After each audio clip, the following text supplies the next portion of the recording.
जब रानी को दिव्यम की शर्ट का बटन मिलता है तब रानी को थोड़ा थोड़ा शक होने लगता है। रानी सोचती है दिव्यम जी का शर्ट का बटन यहाँ पर क्या कर रहा है। रानी उस कमरे में जाने लगती है जहाँ पर दिव्यम और राधिका साथ में रहते हैं। दिव्यम परिवार वालों से छुपाकर राधिका को स्टोर रूम में रखा था। स्टोर रूम के तरफ रानी जाने लगती है। जैसे ही दिव्यम को इशारा मिलता है कि कमरे में कोई आ रहा है, दिव्यम जल्दी से अपनी पत्नी राधिका को लेकर दरवाजे के साइड में छिप जाता है।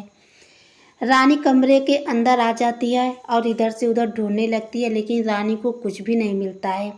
दिव्यम और राधिका कमरे से बाहर निकलने के बारे में सोचते हैं, लेकिन राधिका का साड़ी स्टोर रूम के दरवाजे की तरफ फंस जाता है, जिससे राधिका कमरे से बाहर नहीं निकल पाती है। दिव्यम बहुत कोशिश करता है राधिका की साड़ी को छुड़ाने का, लेकिन राधिका की साड़ी स्टोर रूम के अकड़ी से छूट नहीं पाता है, इसलिए राधिका वहीं पर रह जाती है।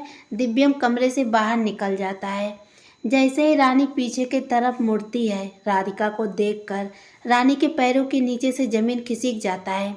राधिका भी बहुत ज़्यादा डर जाती है। राधिका सोचती है अब रानी मुझे देख ली है, अब अपने दोनों भाइयों को बता देगी। उसके बाद रानी के दोनों भाई बंसल परिवार वालों के ऊपर दोबारा से अत्याचार करने लगेंगे।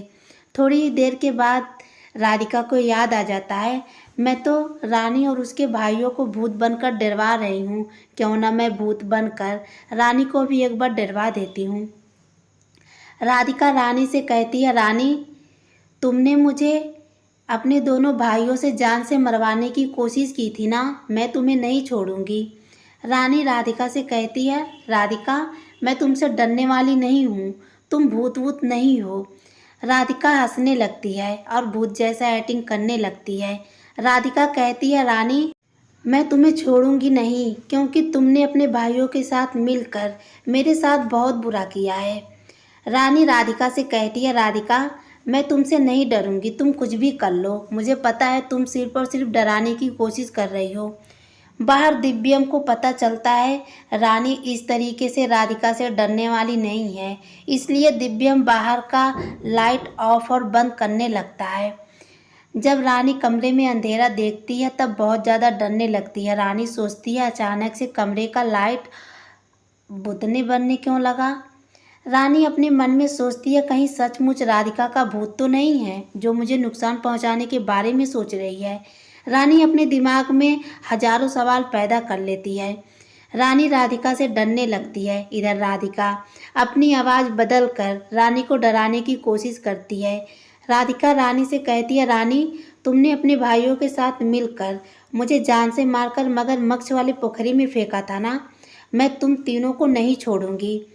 राधिका रानी को बहुत काफ़ी डरवा देती है, जिससे रानी डर कर राधिका से कहती है, राधिका मुझे माफ़ कर दो, मैंने तुम्हारा जान नहीं लिया था, मेरे बड़े भाई सरपट ने जान लिया था, तुम उसी के पास जाओ।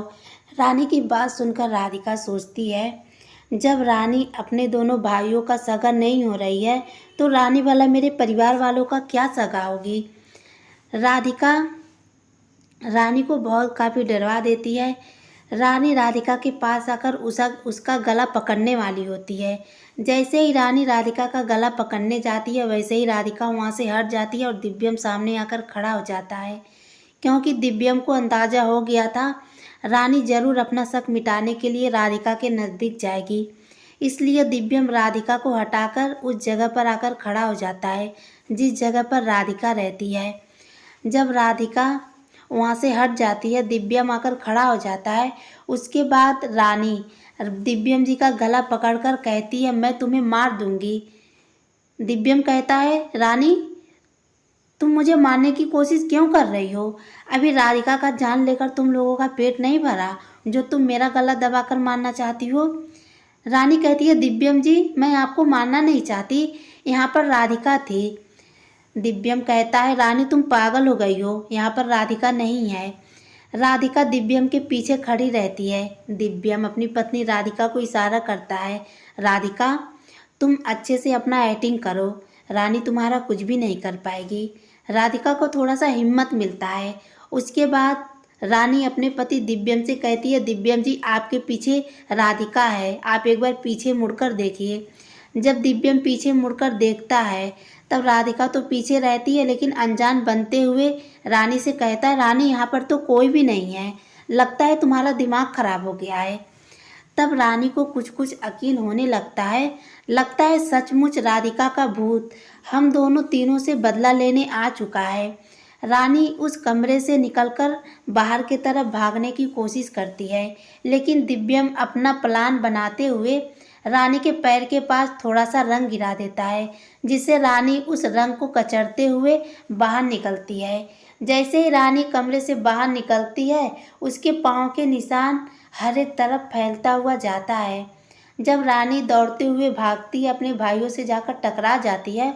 उस समय रानी बहुत चीख कर कहती है, भूत भूत मुझे बचाओ। रानी के दोनों भाई कहते हैं, बहन तुम्हें क्या हो गया है, तुम कहाँ भाग रही हो। रानी अपने दोनों भाइयों से कहती है, नरबत भैया, सरपट भैया, आप दोनों सच बोल रहे थे, राधिका का भूत बंसल घर में है। जब रानी के पैर का निशान रानी के दोनों भाई देखते हैं तब बहुत ज़्यादा रानी के दोनों भाई डर जाते हैं। रानी के दोनों भाई सरपट और नरपट कहते हैं, बहन तुम्हारे पीछे इतने सारे पैर के निशान कहाँ से आ गए।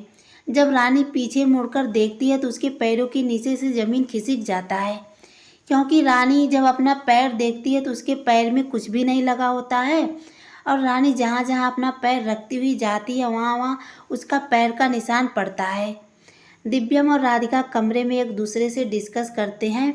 राधिका, हमारा पहला प्लान तो सक्सेस हो गया, क्योंकि रानी तुम्हारे भूत से डर चुकी है। इसी बात का फ़ायदा उठाते हुए हम रानी को इतना ज़्यादा डरवा देंगे कि रानी खुद पे खुद बंसलगढ़ छोड़कर हमेशा के लिए चली जाएगी। उधर रानी के दोनों भाई जब देखते हैं मेरी बहन रानी इतना ज़्यादा डर रही है तो हमें दिव्यम जी का मदद लेना होगा। रानी के दोनों भाई नरपत और सरपट अपने दामाद जी के पास भागते हुए जाते हैं। अब रानी और उसके भाई बंसल परिवार वालों के पास ज़्यादा रहते हैं। रानी के दोनों भाई अपने बचाव के लिए बंसल परिवार वालों से कहते हैं, तुम सब लोगों को जो करना है वह करो, और बंसल घर में जिसको जिस तरीके से रहना है सब लोग रहो।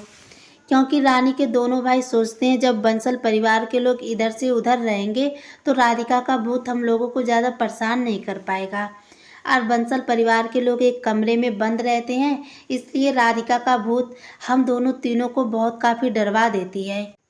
मन अति सुंदर सीरियल कमिंग ट्रैक में आप सभी को देखने को मिलेगा बहुत जल्द। दिव्यम और राधिका मिलकर रानी और उसके भाइयों से बंसल घर की प्रॉपर्टी वापस ले लेंगे।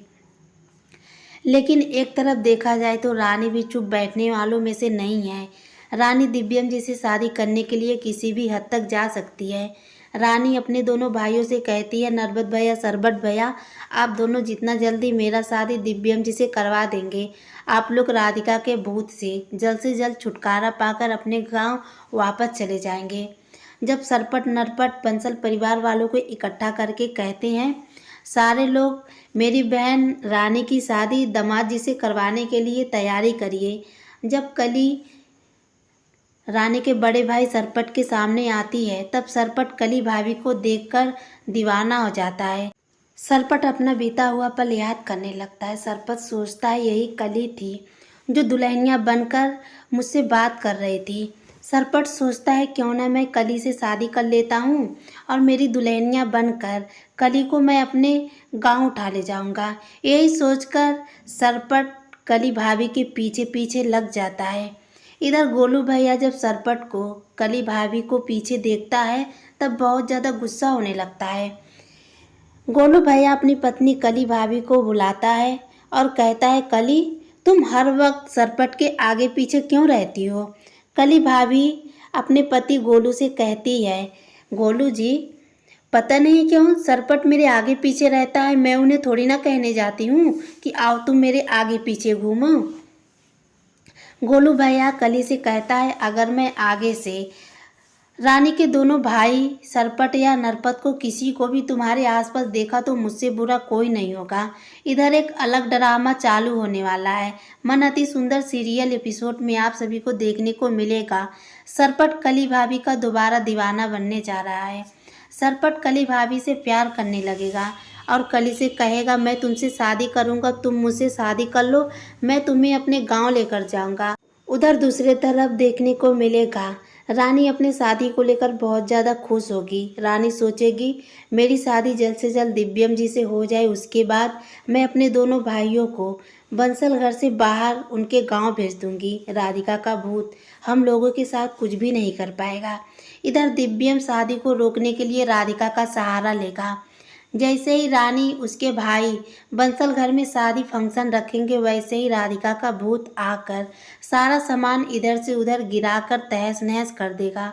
क्योंकि इस बार बंसल परिवार के सारे लोग जान चुके हैं राधिका मरी नहीं है बल्कि जिंदा है, इसलिए राधिका का परिवार वाले साथ देंगे। इधर जैसे ही रानी और दिव्यम जी का शादी होने वाला रहेगा, राधिका का भूत आकर रानी को इस कदर से डराएगी कि रानी खुद पे खुद बंसल घर छोड़कर भागने पर मजबूर हो जाएगी। उधर रानी के दोनों भाई अपने जान बचाने के लिए बंसल घर की प्रॉपर्टी राधिका के ससुर जग्गू के नाम कर देंगे, जिससे राधिका कहेगी, जब तक तुम दोनों भाई मेरे परिवार वालों से माफ़ी नहीं मांग लेते तब तक मैं तुम दोनों को जिंदा नहीं छोड़ूंगी। रानी के दोनों भाई डर कर बंसल घर की प्रॉपर्टी राधिका के ससुर जग्गू के हाथ में पकड़ा देंगे। दिव्यम से माफ़ी मांगते हुए परिवार वालों से माफ़ी मांगेंगे और साथ में कहेंगे, हमें माफ़ कर दो और हमें अपने घर वापस जाने दो। लेकिन दिव्यम रानी के दोनों भाइयों को कहेगा, तुम दोनों मेरे परिवार वालों के ऊपर बहुत अत्याचार किए हो, इसलिए हम तुम दोनों भाइयों को नहीं छोड़ेंगे। दिव्यम रानी के दोनों भाइयों को नहीं छोड़ता है बल्कि पुलिस वालों को फ़ोन करके बंसल घर में बुला लेता है, जिससे रानी एक तरफ बंसल घर से भागने के बारे में सोचेगी, लेकिन कली भाभी रानी का हाथ पकड़कर बंसल घर में रोक लेगी। मन अति सुंदर सीरियल कमिंग ट्रैक में एक बहुत बड़ा ट्विस्ट आ गया है। अब रानी और उसके भाइयों का बंसल घर से पत्ता कटने वाला है, क्योंकि पुलिस वाले अब रानी और उसके भाइयों को पकड़कर ले जाएंगे। बल्कि दादी माँ और सुजाता दोनों मिलकर रानी को बंसल घर में रोक लेगी, क्योंकि रानी ही थी जो अपने दोनों भाइयों को बुलाकर बंसल परिवार वाले के ऊपर इतना अत्याचार करवा रही थी। इसलिए दादी माँ और सुजाता रानी को रोककर उनसे हर एक जुर्म का बदला लेंगी। और जब सुजाता को पता चलेगा रानी प्रेग्नेंट भी नहीं थी, प्रेग्नेंट होने का नाटक कर रही थी, उस समय सुजाता अपना गुस्सा दिखाते हुए रानी को 1 से 2 चांटा लगाएगी। उसके बाद दिव्यम परिवार वालों को रानी को उसके किए की सज़ा दिलवाएगी।